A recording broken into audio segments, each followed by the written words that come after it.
বর্তমানে সোশ্যাল মিডিয়ায় ঝড় উঠেছে কি একটার পায়েলকে ঘিরে একাধিক ছবিগুলো দেখলে যে কেউ চমকে উঠবে।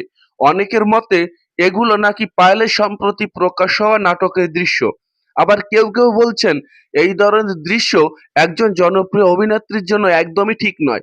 সোশ্যাল মিডিয়ায় মুহূর্তের মধ্যে ছড়িয়ে পড়ে ছবিগুলো।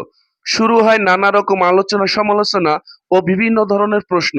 কেউ প্রশ্ন তুলেছে পায়েলের ব্যক্তিগত জীবন সম্পর্কে, আবার অনেকে সরাসরি শাস্তির দাবি জানিয়েছেন বলে জানা যায়। এই পরিস্থিতিতে চাপের মুখে পড়ে লাইভে এসে মুখ খুললেন কিয়া পায়েল। পায়েল বলেন, ভাইরাল হওয়া ছবি ও ভিডিও দেখে আমি মানসিকভাবে ভেঙে পড়েছি। পায়েলের মন্তব্য অনুযায়ী এই ছবিগুলো তার নয়, তিনি এই ধরনের কোনো দৃশ্যে অভিনয় করেননি। সোশ্যাল মিডিয়ায় যে ছবিগুলো ভাইরাল হয়েছে সেগুলোর সঙ্গে পায়েলের বাস্তব জীবন এবং বর্তমান কাজের সাথে কোনো মিল নেই। হঠাৎ করে এমন ছবি ছড়িয়ে পড়ায় তিনিও হতবাক হয়ে যাচ্ছেন। তিনি বলেন, এখনকার সময় প্রযুক্তি ব্যবহার করা হচ্ছে খুব সহজেই।